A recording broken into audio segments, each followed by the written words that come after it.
ब्रह्मा पुत्र देव ऋषि नारद बैकुंठ लोक से स्मृत लोक में भ्रमण करते हुए आए और नारद जी बड़े बड़े तीर्थों में गए, लेकिन नारद जी को मन को कहीं भी शांति नहीं मिली।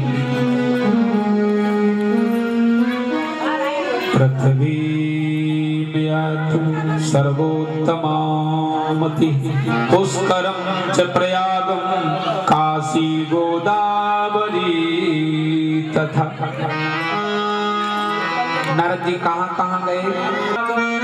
काशी गोदावरी तथा पुष्कर, प्रयाग, काशी, गोदावरी, सारे तीर्थों में गई नारद जी, लेकिन नारद जी के मन को कहीं भी शांति नहीं मिली। जहां नारद जी जाए वही अशांति फैली है। क्या? कोई तन दुखी कोई मन दुखी। नारद जी ने क्या देखा? कोई तन दुखी कोई मन दुखी, कोई धन बिन रहत उदास, थोड़े थोड़े सब दुखी, सुखी राम के दास। कोई तन से दुखी है तो कोई मन से दुखी है, कोई धन से दुखी है। हर इंसान को नारद जी ने दुखी देखा। तो संत का ये लक्षण है, संत का ये स्वभाव है कि दूसरे का दुख देखकर स्वयं दुखी होना। लेकिन उस समय सेठ जी भोजन खा रहे थे, लेकिन भोजन कैसा खा रहे थे? मोठ की दाल का पानी और बिना चुपड़ी रोटी। मिलने वाला बोला, लाला जी एक बात कहूं, आप तो बहुत कंजूसी कर रहे हैं। बोले क्यों भैया?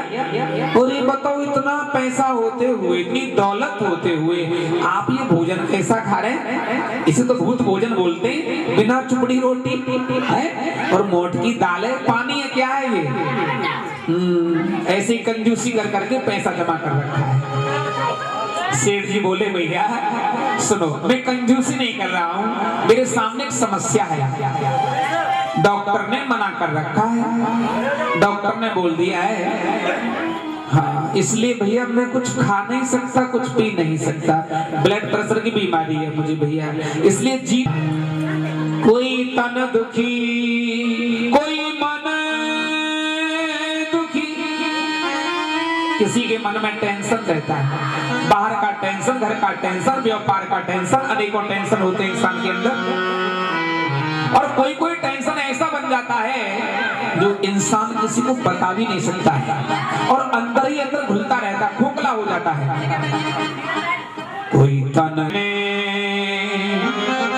राम रतन धन पायो, पायो जी मैंने राम रतन धन पायो, पायो जी मैंने राम रतन धन पायो, पायो जी मैंने राम रतन धन पायो।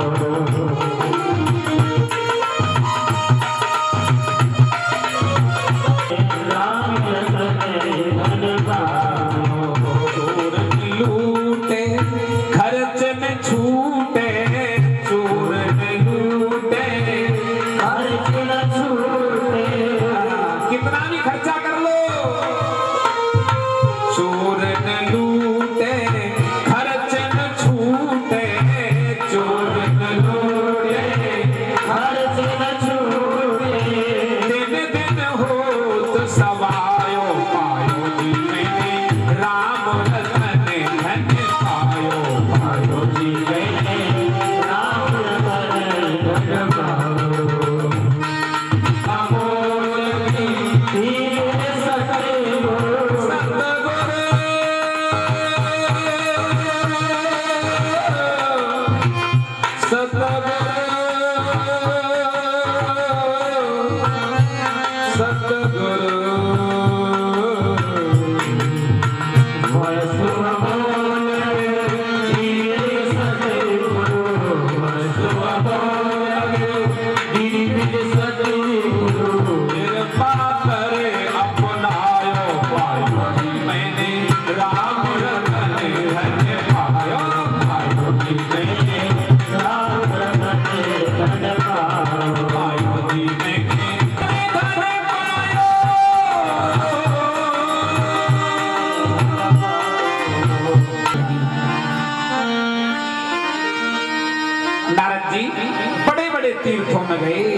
पुष्करम च प्रयागम काशी गोदावरी तथा। हर जीव को नारद जी ने दुखी देखा। फिर नारद जी कहाँ पहुंचे? श्री धाम वृंदावन की ओर गए और जैसे ही ब्रज क्षेत्र में प्रवेश किया, यमुना मैया की भक्ति की लहरें उठ रही हैं। कण कण में वृंदावन में हमारे ब्रज में भक्ति समाई है ना, तो नारद जी को कुछ शांति से मिली हृदय में। नारद जी बोले लगता है यहाँ कुछ भक्ति का वास है। क्या देखा? एक कोई युवती बैठी है, परम युवती पद्म आसन लगाकर बैठी है। ओ साधो छड़म चिंताम अपने नाश है दर्शनम तव लोकस सर्वथा गहरम परम। अजी महात्मा जी साधु है, जरा ठहरिए और मेरी चिंता को दूर कीजिए। नारद जी ने कहा मुझे साधु कहने वाला, महात्मा कहने वाला यहाँ कौन हो सकता है? ये आवाज कहाँ से आ रही है? नारद जी ने आगे बढ़ के देखा तो वही परम युवती आसन लगा के बैठी है और उस युवती के पास में तो बुढ़े पुरुष पड़े हुए जिन्हें कोई चेतना नहीं, जिनका शरीर जर्जर हो रहा है, बुढ़ापा छाया हुआ है। देवी क्या आपने मुझे महात्मा साधुवर कहकर पुकारा? हाँ भगवान, मैंने ही आपको पुकारा। देवी क्या नाम है आपका? मैं तो नाम भी नहीं जानता। तो युवती बताती है अहम भक्तिर्ति ख्याता एमहो मैं तनो मतो। महाराज जी संसार के लोग मुझे भक्ति के नाम से जानते हैं, मेरा नाम भक्ति है। वाह देवी, मैं भी तुम्हें प्रणाम करता हूँ। यथा नाम तथा गुण, जैसा आपका नाम है ना भक्ति, तो आपके अंदर गुण भी तो हैं। भक्ति स्वतंत्र सकल गुण खानी, बिन सत्संगन पावै प्राण। हे मैया भक्ति मैं तुझे प्रणाम करता हूँ, लेकिन मैं कुछ पूछना चाहता हूँ, कुछ जानना चाहता हूँ। चलो तुम्हारा नाम तो भक्ति है, लेकिन ये दोनों बुढ़े पुरुष कौन पड़े हुए तुम्हारे पास में? तो भक्ति बताती है ज्ञान वैराग्य नामानो काल योगेन जर्जरो। ये ज्ञान वैराग्य नामक तो मेरे पुत्र हैं और कलयुग के प्रभाव से इन पर बुढ़ापा छाया हुआ है। महाराज जी ना बोलते ना डोलते, ना कुछ खाते ना कुछ पीते, बस ऐसे ही अचेत अवस्था पड़े रहते हैं। और महाराज जी जो निकल के जाता है ना वो हंसता जाता है, देखो माँ तो जवान हो रही है और बेटा पर बुढ़ापा छाया हुआ है। नारद जी बोले देवी उल्टा विधान हुआ तो हुआ कैसे? अरे माता पिता बुढ़े होते, संतान जवान होती है, लेकिन ये तो बिल्कुल उल्टा हो गया। तो भक्ति बताती है मोने राज बात है लज्जा की और मिटने की खास निशानी है। मोने राज बात है लज्जा की और मिटने की खास निशानी है। मोने राज बात है लज्जा की, मोने राज बात है लज्जा की, मिटने की खास निशानी है।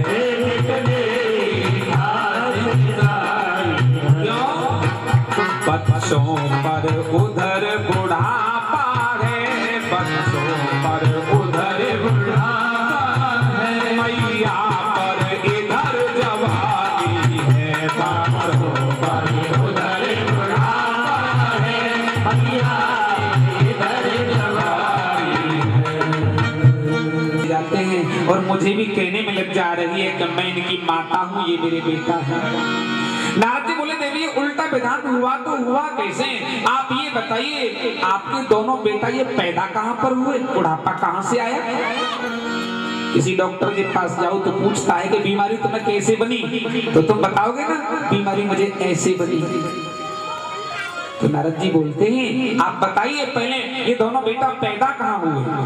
उत्पन्ना द्रविड़े साहम व्रत कर्नाटकागतः अचित चिन्ह महाराष्ट्रे गुर्जरे जीर्णा कामगतः।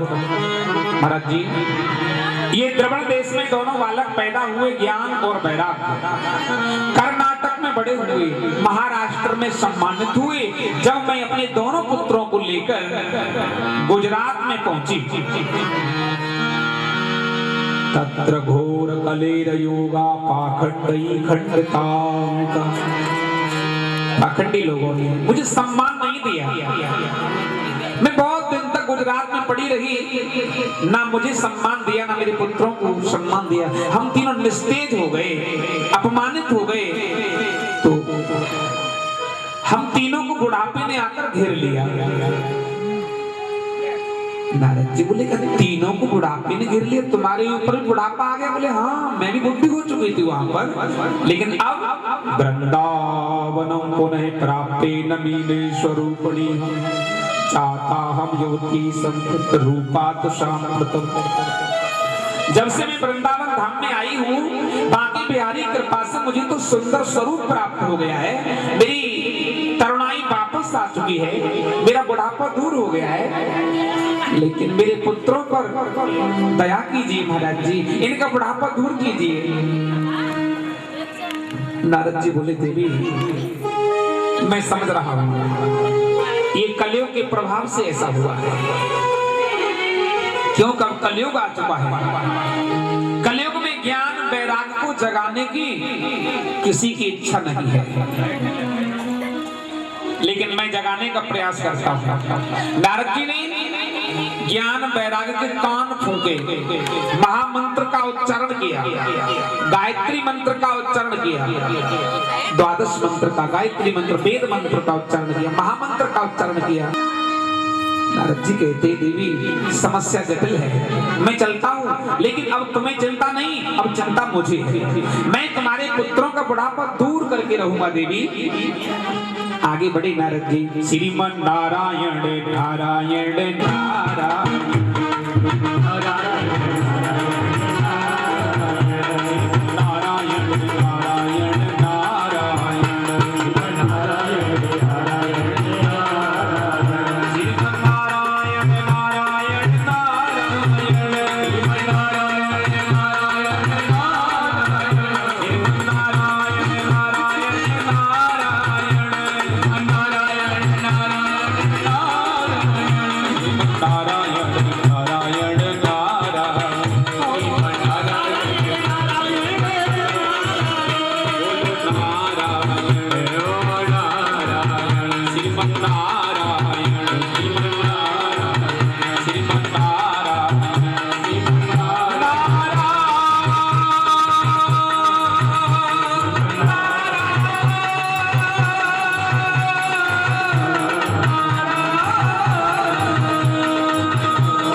आगे बढ़े तो क्या देखा? ब्रह्मा पुत्र सनक सनंदन सनातन संत कुमार, चारों बालों की ब्रह्मचारी, छोटी छोटी अवस्था वाले लग रहे, लेकिन अवस्था तो बहुत थी, लेकिन बाल अवस्था में थे। ब्रह्मा जी का श्राप लगा हुआ था, इसलिए सदा हुआ बाल अवस्था में ही रहे। नारद जी ने प्रणाम किया। संत कुमार जी बोले आयुष्मान भव। नारद जी कहो, तुम्हारा चेहरा बता रहा है कि तुम्हें कोई चिंता है, और वास्तविक इंसान का चेहरा बता देता है ना इसे कोई चिंता है। हाँ हाँ भगवान चिंता है, लेकिन वो चिंता अपने लिए नहीं। परोपकाराय इति पुण्याय पापाय परपीडनम। सबसे बड़ा धर्म कौन सा है? सबसे बड़ा पुण्य कौन सा बताया? परोपकाराय इति पुण्याय। परोपकार ही सबसे बड़ा पुण्य होता है जीवन में। परहित सरेस धर्म नहीं भाई, परहित सरस धर्म नहीं भाई, परोपी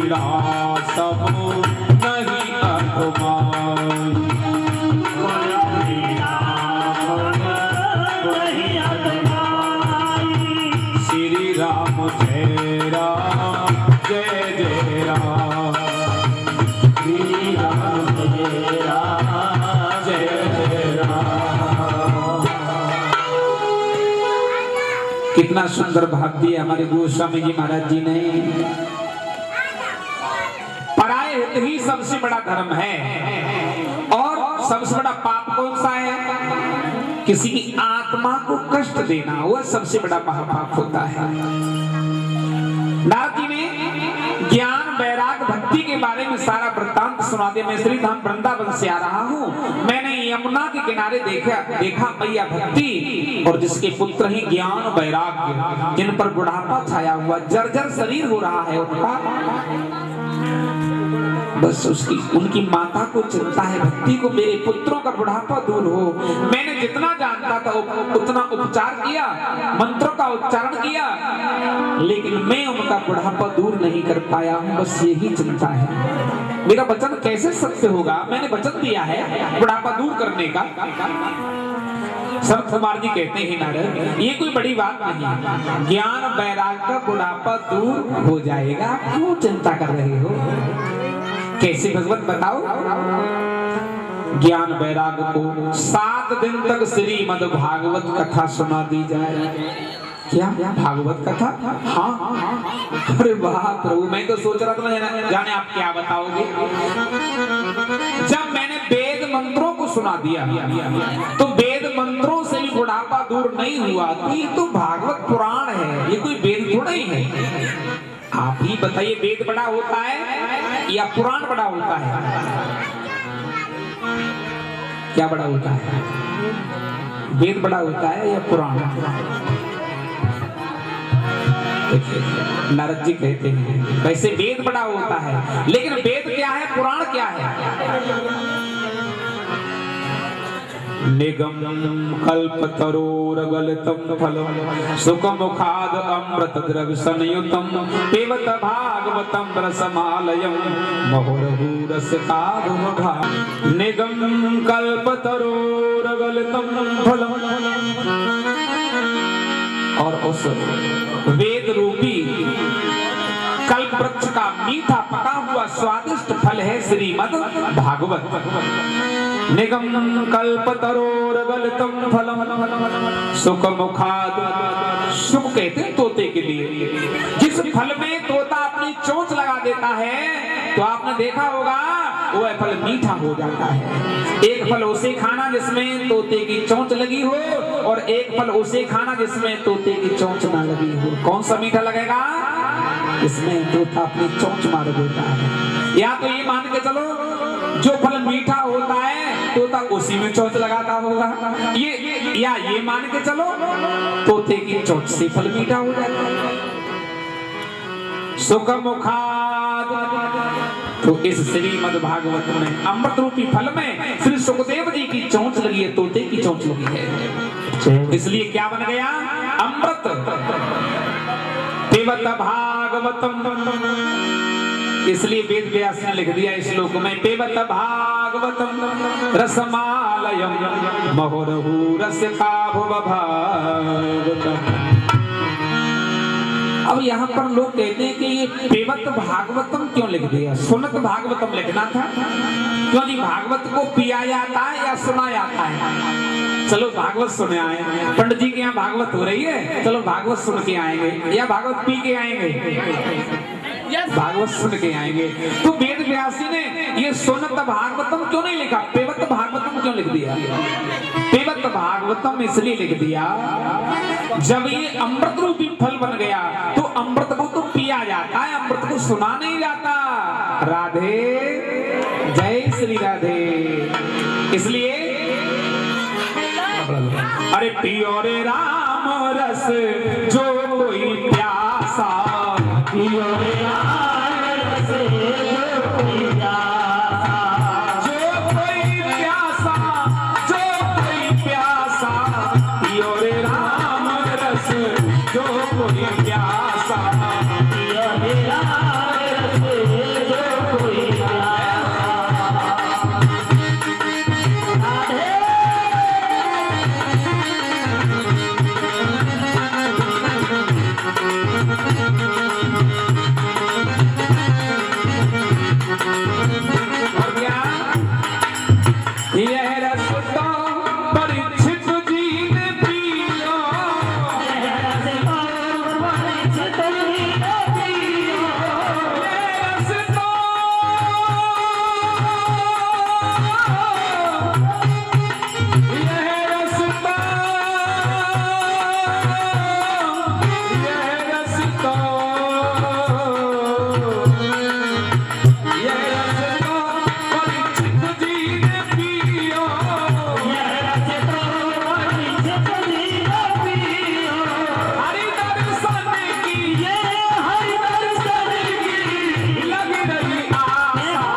कथा सुनने से ज्ञान वैराग का बुढ़ापा दूर हो जाएगा। तो आप ये बताइए फिर कथा सुनाएगा कौन?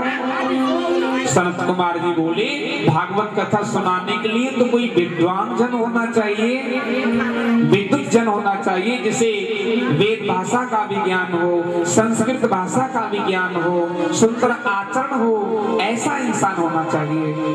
तो संत कुमार जी कैसे वचन सुन के नारद जी बोले भगवान तुमसे अच्छा और हमें कौन मिलेगा, तुमसे अच्छा और विद्वान कौन मिलेगा हमें, मैं तो आपको ही आमंत्रित करता हूँ। तो नारद जी ने इस भागवत कथा का आयोजन कहाँ कराया? हरिद्वार आनंद घाट पर। आनंद घाट पर बड़ा भव्य सुंदर सिंहासन बनाया, वेदियों की रचना की, श्रीमद् भागवत की पोथी लेकर उसका पूजन कराया विधि विधान से, चंदन पुष्पमालाओं के द्वारा। और व्यासपीठ पर संत कुमार जी को ही एक वक्ता के रूप में पूजन करके बिठाया गया।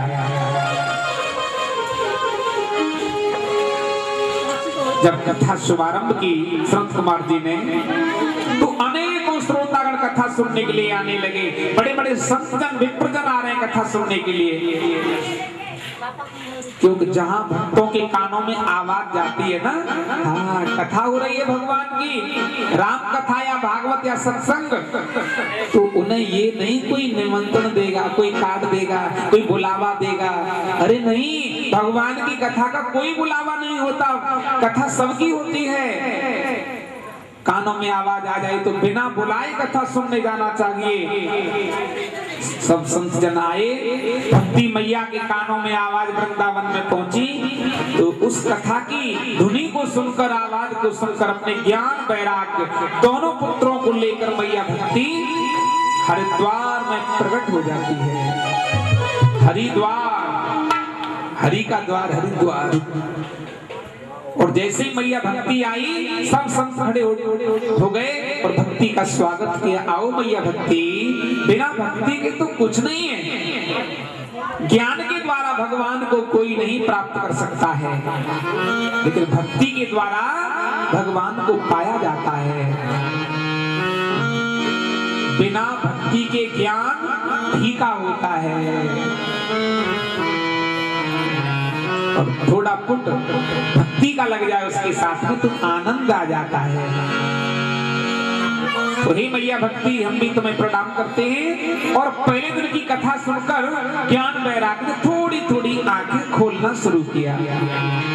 दूसरा दिन हुआ, आंखें और खुली, तीसरा दिन आंखें और खुली, चौथे दिन तो पूर्ण रूप से आंखें खुल गई ज्ञान वैराग्य की। पांचवें दिन ज्ञान वैराग उठकर बैठ गए, छठवें सातवें दिन उठ के खड़े हो गए और बुढ़ापा देखने के लिए भी नहीं रहा, बिल्कुल पुष्ट हो गए, तर्ण हो गए। राधे जय श्री राधे, सबने जयकारा लगा दिया। बोले भक्तवत्सल भगवान की जय, महापुराण की जय हो। मात्र भागवत की कथा सुनने से ज्ञान वैराग पुष्ट हो गए, तरण हो गए।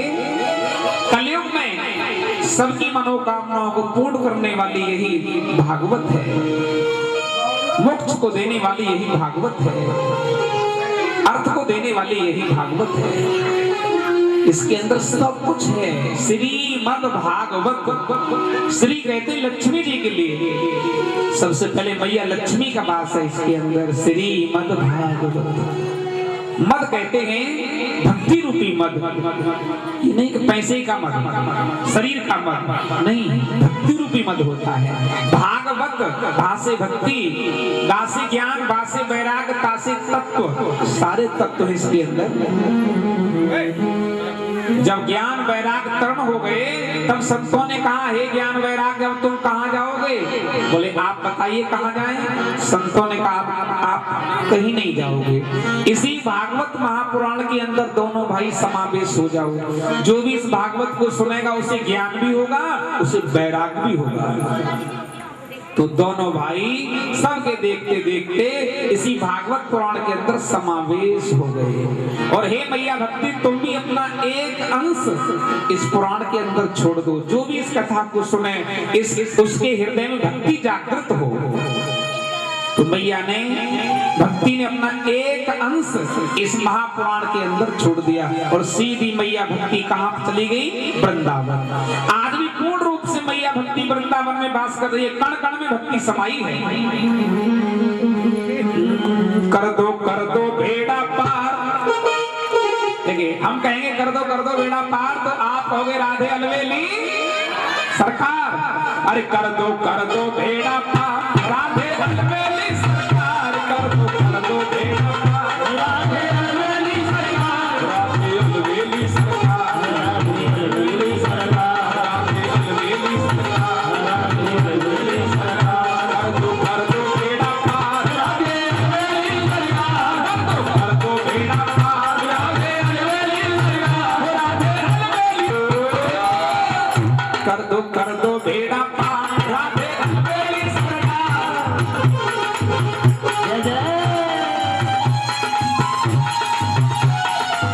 राधे राधे राधे राधे राधे राधे राधे बोल के देखो नाच रहे नर नारी। राधे राधे बोल के देखो नाच रहे नर नारी। क्यों? मेरी विनती बारंबार, राधे अलवेली सरकार। कर दो बेड़ा पार, राधे अलवेली सरकार।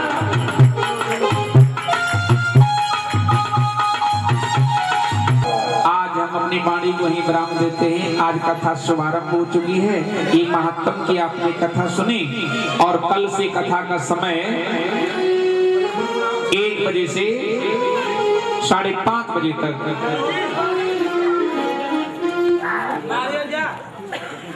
8 बजे से 10 बजे होते हैं। यज्ञ करने से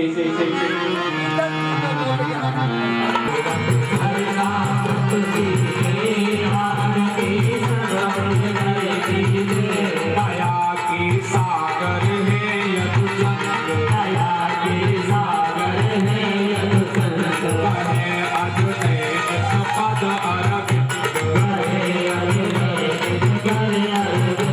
कमल मुख धरे सुधा की वृंद, कमल मुख धरे सुधा की वृंद। इन्हें कीर्ति कर नित जीजे, आरती सब मिल कर कीजिए।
गोविंद राधे गोपाल राधे हरे राधे गोविंद गोविंद राधे राधे राधे राधे गोविंद राधे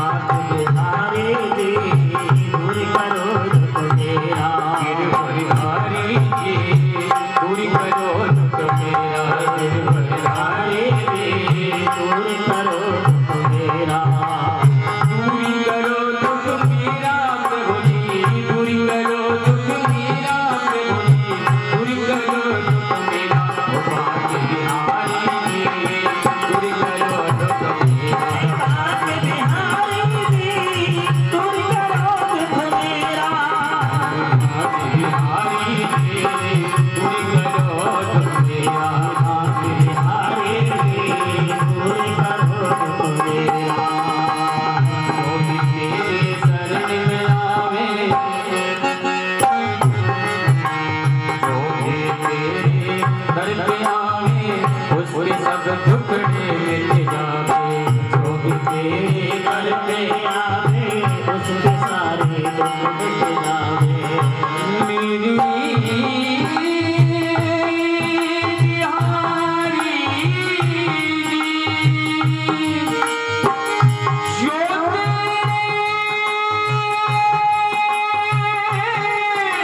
दर में आवे सुना है जो तेरी दर पे आवे उसके सब दुख मिट जावे सुना है जो तेरी दर पे आवे उसके सब दुख मिट जावे आया शरण तुम्हारी आया शरण तुम्हारी रे जब दूर करो दुख मेरा आगे बिहारी जी दूर करो दुख मेरा आगे बिहारी जी दूर करो दुख मेरा बिहारी जी दूर करो दुख मेरा आगे बिहारी जी दूर करो दुख मेरा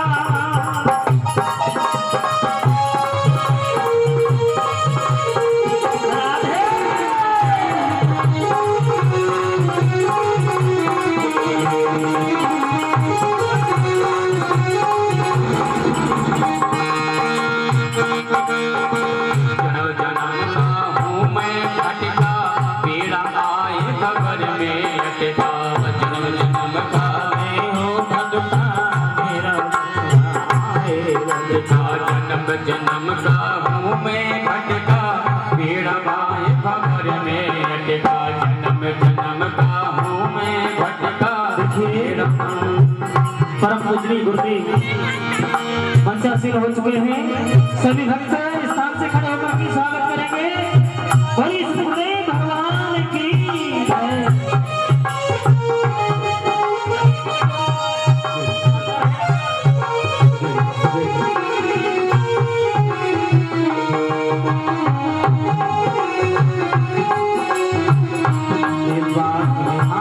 दूर करो दुख मेरा दूर करो दुख मेरा प्रभु जी दूर करो दुख मेरा प्रभु जी दूर करो दुख मेरा भगवान बिहारी जी दूर करो दुख मेरा बिहारी जी दूर करो दुख मेरा बिहारी जी दूर करो दुख मेरा गिरिधारी जी दूर करो दुख मेरा दूर करो दुख मेरा भगवान दूर करो दुख मेरा भगवान कष्ट हरो मेरा भगवान कष्ट हरो मेरा भगवान दूर करो दुख मेरा भगवान दूर करो दुख मेरा भगवान आया शरण तुम्हारे दूर करो दुख मेरा बिहारी जी दूर करो दुख मेरा बिहारी जी दूर करो दुख मेरा गिरधारी जी दूर करो दुख मेरा आदि राज गोविंद गोविंद हरि जय आदि राज गोविंद गोविंद हरि स्वामी माल्या समर्प्य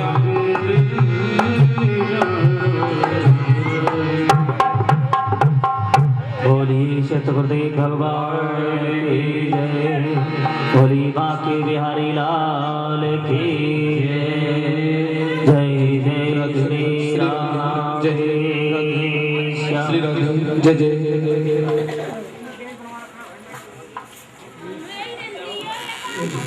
श्री राधे जय जय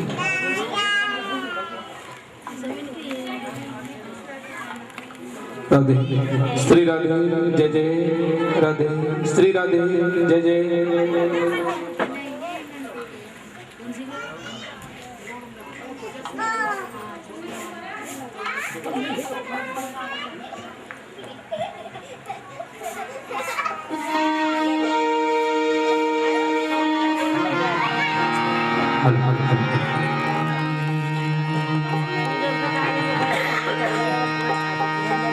सच्चिदानंद रूपा विश्वाधारं गगन सदृशं मेघवर्णं शुभांगं लक्ष्मीकान्तं कमलनयनं योगी विद्यानगम्यं वन्दे विष्णु भवभयहरं सर्वलोकैकनाथं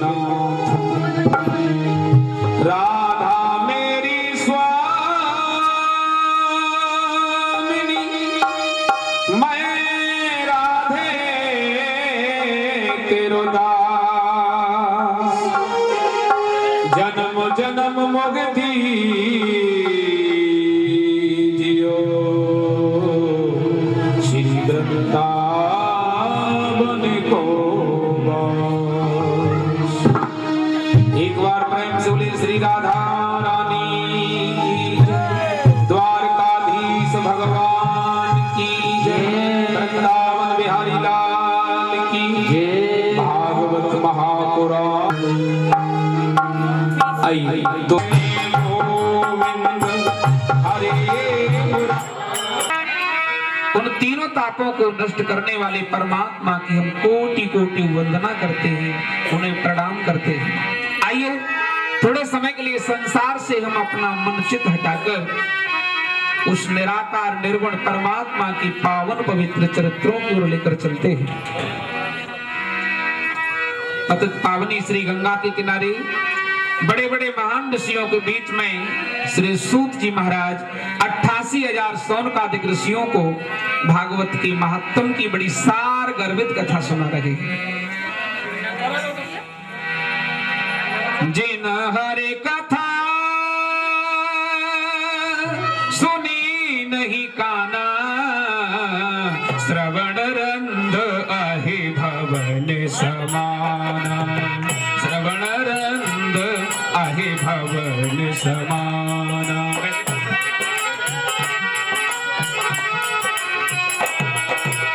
श्री राम जय राम जय जय राम,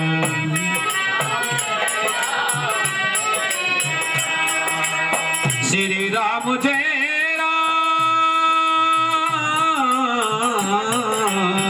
श्री राम जय राम जय जय राम, श्री राम जय जय राम, बोलो श्री राम जय जय राम, श्री राम जय जय राम। जिन हर कथा सुनी नहीं काना श्रवण रंद आहे भवन समाना, जिन कानों से कभी भगवान की कथा नहीं सुनी वो कान कैसे बताए हैं। श्रवण रंद आहे भवन समाना, सर्प के बिल के समान कान है, इसलिए हमें परमात्मा ने सुंदर कान दिए हैं तो इन कानों से बुराइयां न सुनकर हमें हरि चर्चा सुननी चाहिए, सत्संग सुनना चाहिए संतों का। सूत जी महाराज पतित पावनी गंगा के किनारे इस भागवत के महात्म की कथा सुनाते हैं। हे ऋषियों, मैं एक प्राचीन काल की छोटी सी कथा सुनाता हूं। आत्मदेव पुरे तस्मिन् सर्ववेद विशारद, श्रोते स्मारतेषु निष्णातो द्वितीय एव भास्कर। हे ऋषियों, तुंग भद्रा नदी के तट पर एक अनुपम नाम का बड़ा ही सुंदर नगर था। उसी नगर में वेदों के विशेषज्ञ कर्मों में निपुण एक वेदवादी ब्राह्मण रहा करते थे, जिन ब्राह्मण देवता का नाम था आत्मदेव। ये भागवत की महात्म की कथा है। देखिए, आत्मदेव किसे कहते हैं? जिसकी आत्मा में देवता रमन करते हो। आत्मदेव किसे कहते हैं? जिसका देव स्वभाव हो और दूसरे को भी देव स्वभाव वाला बनाने का प्रयास करे, वही आत्मदेव होता है। लेकिन पत्नी का कैसा नाम है? पति का नाम तो बहुत अच्छा है, आत्मदेव। भिक्षुको वित्तवालो के तत्प्रिया धुंधली स्मृता। वह धनवान होते हुए भी धुंधली स्मृता। देखिए, नाम से पता लगता है और नाम का भी प्रभाव होता है। आत्मदेव कहने में भी अच्छा लग रहा है, सुनने में भी अच्छा लग रहा है कि आत्मदेव कोई सज्जन पुरुष होगा। और पत्नी का नाम क्या बताया? धुंधली स्मृता। धुंधली, लेकिन जिसका नाम अच्छा नहीं उसका काम अच्छा नहीं। धुंधली, धुंधली किसे कहते हैं? जिसके अंदर छल कपट भरा हुआ है, जिसके अंदर अंधकार भरा हुआ है, वही धुंधली है। हरी इच्छा से आपके ब्राह्मण के घर में कोई संतान पैदा नहीं हुई। लोग उन्हें संतान कहने लगे। तुलसी का वृक्ष लगाते हैं, लेकिन तुलसी का वृक्ष सूख जाता है। गाय पालते हैं, गाय बछड़ा बछिया कुछ नहीं देती है, बांध रह जाती है गाय भी। कुछ लोग आते कहते हैं, हाँ महाराज हम बताएं तुम्हारे घर में ये तुलसी बहाल क्यों नहीं, हरी भरी क्यों नहीं रहती है? तुम निसंतान हो, तुम्हारे कोई संतान नहीं है घर में।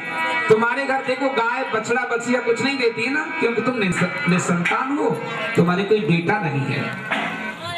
आत्मदेव एक दिन किसी देवालय यानी मंदिर में पूजा करने के लिए जा रहे थे। सामने से कोई व्यक्ति आया और आत्मदेव को देखते ही मुख मोड़ के खड़ा हो गया। अरे राम राम राम राम राम, आज मैंने प्रातःकाल इस निर्वंशी का मुख देख ही लिया।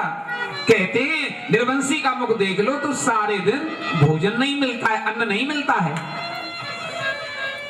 आत्मदेव ने जब कानों से सुना, मैं इतना बड़ा अभागा हूं, कोई मेरा मुख देख लेता है उससे भोजन नहीं मिलता है, इसका मतलब न जाने कितने लोग प्रातः काल मेरा मुख देखते होंगे, सबकी आत्मा को कष्ट होता होगा।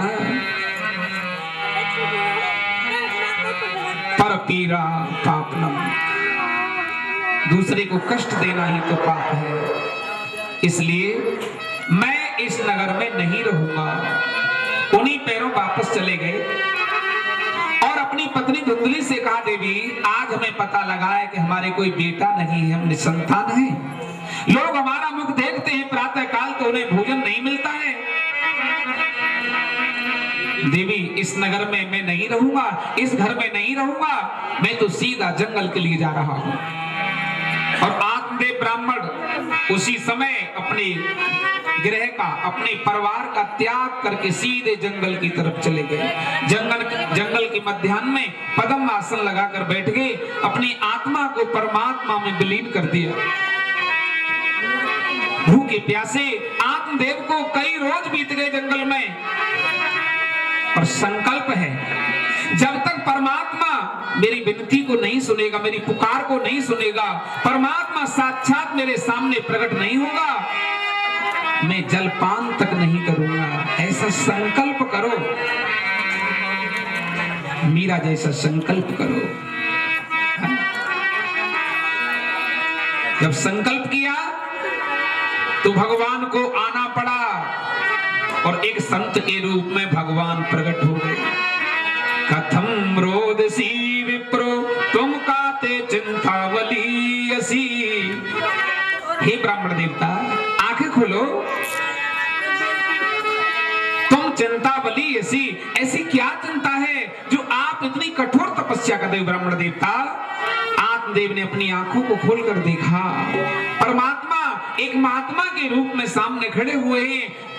प्रणाम किया, भगवान पहले तो आपके श्री चरणों में मेरा प्रणाम स्वीकार हो। आपने पूछा है ब्राह्मण देवता आपने इतनी कठोर तपस्या क्यों की है? तो बताता हूं मैंने तपस्या क्यों की है।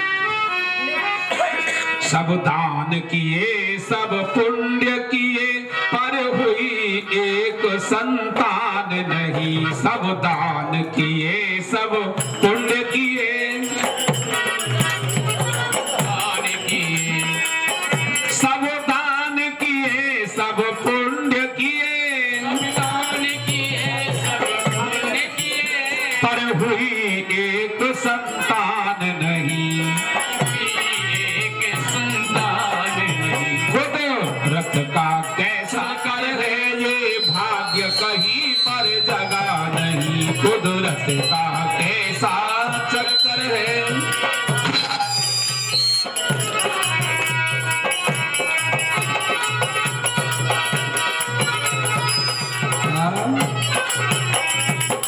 प्रभु सब दान किए, सब पुण्य किए, पर हुई एक संतान नहीं, कुदरत का कैसा चक्कर है ये भाग्य कहीं पर जगह नहीं। मैंने पुत्र प्राप्ति के लिए दान, यज्ञ, तप, गंगा स्नान सब कर छोड़े, जैसा जिसने बताया मैंने वही किया, लेकिन भगवान मेरे घर में एक बेटा नहीं है। पालते या मया धेनु सा वंद्या सर्वथा भवे। मैं अपने घर कोई गाय पालूं प्रभु, तो गाय भी बेचारी बांझ रह जाती है, गाय भी मेरे घर बछड़ा बछिया कुछ नहीं देती है। यत् फलम मदग्रहायातम तच्च शीघ्रम विनश्यति। मैं अपने घर कोई फल लाऊं तो फल भी मेरे घर सड़ जाते हैं शीघ्र ही। भगवान मैं इतना बड़ा अभागा क्यों हूं? मैंने आकर ऐसा कौन सा पाप किया है प्रभु? क्या मुझे संतान का मुख देखने के लिए नहीं मिलेगा?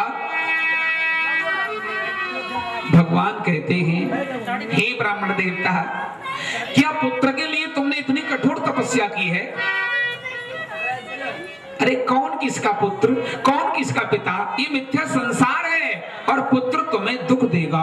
पुत्र तुम्हें कहेगा एक दिन पिताजी अब तो बुढ़े हो चुके हो, है बहू को घूमट करना पड़ता है, परेशानी होती है घर में, अब तुम ऐसा करो जंगल के लिए चले जाओ, महात्मा हो जाओ, घर में क्या आया? तो तुम्हें कष्ट होगा ना। जिस खून पसीने की कमाई से मैंने इस मकान को बनाया, सजाया, आज मेरा बेटा कहता बुढ़ापे पिताजी जाओ कहीं किसी मंदिर पर चले जाओ, है किसी धर्मशाला में चले जाओ, महात्माओं के साथ चले जाओ, महात्मा बन जाओ। क्यों बेटा के चक्कर में पड़ रहे हो? बेटा तुम्हें कष्ट देगा, तुम्हारे दिल को दुखाएगा। समझा रहे भगवान, लेकिन आत्मदेव ने कहा मारेगा यद मेरा छैया तो नीचे को शीश झुका लूंगा, कह देगा घर से निकल जा जंगल में कुटी बना लूंगा। यदि मेरा बेटा कहेगा घर से निकल जाओ तो मैं घर से निकलने के लिए तैयार हो जाऊंगा, लेकिन मुझे एक बेटा चाहिए। आत्मदेव जान गए ये ब्राह्मण देवता बिना संतान के जीवित नहीं रहेगा, संकल्प लेके आया है, अपने प्राण छोड़ देगा। भगवान ने अपनी झोली से एक फल निकाला, लीजिए ब्राह्मण देवता, ये फल अपनी पत्नी गृहिणी को खिला देना, ब्राह्मणी को, जाओ तुम्हारे घर में एक बेटा होगा। लेकिन मैं कुछ नियम, कुछ व्रत बताता हूं, कुछ करना पड़ेगा। फल पाने के लिए कर्म करना पड़ता है ना। सत्यम शौचम दया दानम मेक भक्तम तो भोजनम वर्षा विदे स्त्रियाम नित्यम पुत्रम शुक्लो बधेवा। तुम्हारी पत्नी को सत्य शौच दया दान एक वक्त भोजन करना पड़ेगा। 1 वर्ष तक मैं ये नियम बता रहा हूं, नियम का पालन करना पड़ेगा। जाओ तुम्हारे घर में एक सुंदर बेटा पैदा होगा। आत्मदेव ब्राह्मण अपने घर आए और उस फल को अपनी पत्नी को देने लगे, धुंधली को। हे प्रिय, परमात्मा प्रसन्न हो गए। परमात्मा ने प्रसन्न होकर मुझे ये फल दिया है, प्रसाद दिया है देवी, इस फल को तुम ग्रहण कर लो, तुम्हारे माध्यम से एक सुंदर बेटा पैदा होगा। धुंधली कैसी है? लोक वार्ता क्रूरा प्रावसो बहुजल्पिका सूरा चुकृते सुकृपणा कृपणा कलह प्रिया। घर में कलह पैदा करने वाली, पर पुरुषों की बात पर ध्यान देने वाली, पर पुरुषों की बात उसे बहुत मीठी लगती है, अच्छी लगती है, अपने पति की बात पर कोई ध्यान नहीं, ऐसी धुंधली है कृपणा कलह प्रिया। फल को ले लिया, लेकिन विचार करने लगी, यदि मैंने इस फल को खा भी लिया, ग्रहण कर भी लिया तो मुझे कष्ट होगा। लालने पालने दुखम प्रसूताया च वर्तत। अरे उस बच्चे का लालन पालन कौन करेगा, उसका मलमूत्र कौन डालेगा, कौन झंझटखोरी में पड़े है? नहीं, मैं इस फल को नहीं खाऊंगी, नहीं खाऊंगी, नहीं खाऊंगी। पति से नहीं कहा, मन में सोच रही है मैं इस फल को नहीं खाऊंगी यार। उसी नगर में उसकी एक छोटी बहन रहा करती थी जिसका नाम था हुलहुली। धुंधली ने अपनी बहन हुलहुली को बुलाया और बोली, बहन मेरे प्राण बचा ले, मेरे पति देवता किसी महात्मा से फल लाए हैं और कहते तू उसे ग्रहण कर ले, तेरे बेटा हो जाएगा। नहीं, मैं उस प्रसव पीड़ा को सहन कैसे कर पाऊंगी। नहीं बहन, एक काम कर, इस फल को तू ग्रहण कर ले और जब तेरे बेटा पैदा हो उस बेटा को मुझे दे देना, मैं बहुत सा धन दे दूंगी, तुझे खुश कर दूंगी। हुलहुली बोली, बहन कहे तो ठीक रही है, लेकिन मैं भी इस समय गर्भावस्था में हूं, मैं इस फल को नहीं खा सकती। लेकिन हाँ, अब की बार यदि प्रभु इच्छा से मेरे बेटा हुआ तो वह बेटा मैं तुझे दे दूंगी और कह देना ये बेटा मेरे पैदा हुआ है। धुंधली बोली, बहन नगर बस्ती वालों को तो नहीं पता लगेगा, लेकिन मेरे पति को तो पता लग जाएगा ना ये बेटा कहां से आया है, इसके कहां से पैदा हो गया। ऐसा कुछ उपाय बता ना। हुलहुली बोली, तू बड़ी पागल है, एक काम करना, इस फल को तू न खाकर अपनी गाय को खिला देना, ठीक? संत वाणी सत्य होगी तो गाय के माध्यम से भी पुत्र पैदा हो जाएगा, और संत वाणी असत्य होगी तो नहीं होगा। और देख, जब तक एक नाटक बना लेना, जैसे समय बढ़ता जाए उसी प्रकार अपने पेट से वस्त्र बांध लेना थोड़े से, है? पति से बोल देना, हाँ मैंने फल को ग्रहण कर लिया महाराज, जब मैं अपना बेटा तुझे दे दूं तो झूठा हल्ला कर देना ये बालक मेरे पैदा हुआ है। हाँ बहन, यही काम करोगे। इतना कह के हुलहुली चली गई और धुंधली ने वह फल स्वयं न खाकर अपनी गाय को खिला दिया और पति से झूठ बोल गई, हाँ महाराज आपने जो प्रसाद दिया था, फल दिया था, मैंने उसे ग्रहण कर लिया। लेकिन शास्त्र कहता है, विद्वान पुरुष कहते हैं, जो पत्नी पति से झूठ बोलती है, ध्यान देना इस बात पर, जो पत्नी अपने पति से झूठ बोलती है, इस लोक में तो क्या परलोक में भी वह दुख पाती है। प्रमाण मिलता है, मैया सती भोले बाबा से झूठ बोल गई, कछु न परीक्षा लीन गुसाई, कीनी प्रणाम तुम्हारे ही नागी, कीनी प्रणाम तुम्हें के नाई, कछु न परीक्षा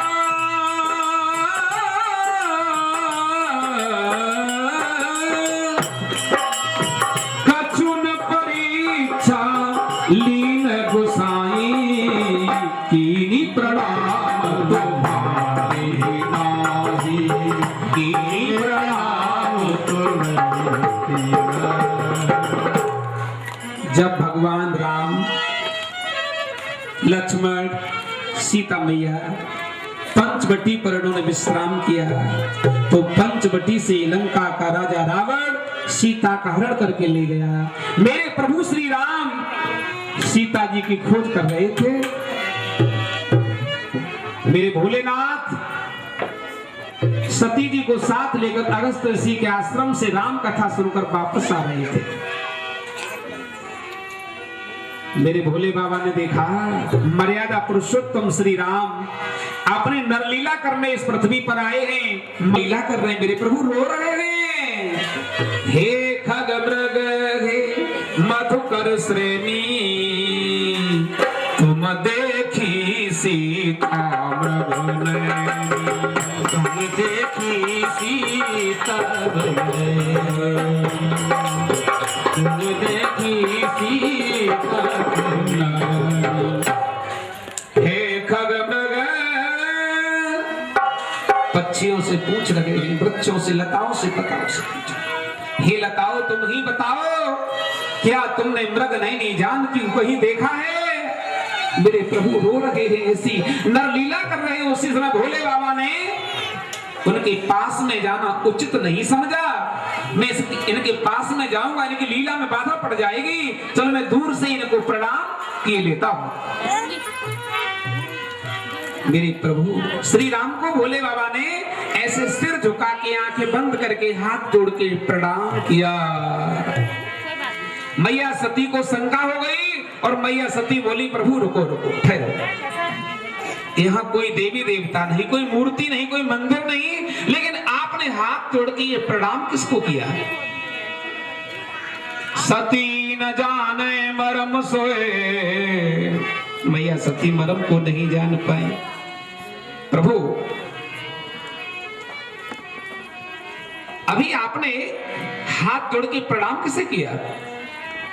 बोले बाबा बोले, जिन प्रभु श्री राम की हम कथा सुन के आ रहे हैं ना अगस्त ऋषि के आश्रम से, उन्हीं प्रभु श्री राम को मैंने प्रणाम किया है। इस समय वह मानव रूप में अयोध्या में महाराज दशरथ के घर माता कौशल्या के माध्यम से एक मानव रूप में अवतरित हुए हैं। मैं उन प्रभु को प्रणाम कर रहा हूँ। मेरे प्रभु नर लीला कर रहे हैं, जिनकी पत्नी सीता का हरण हो चुका है। मेरे प्रभु अपनी पत्नी, अपनी भार्या की खोज कर रहे हैं, तो मैं इनको प्रणाम कर रहा हूँ। मेरे प्रभु कैसी सुंदर लीला कर रहे हैं।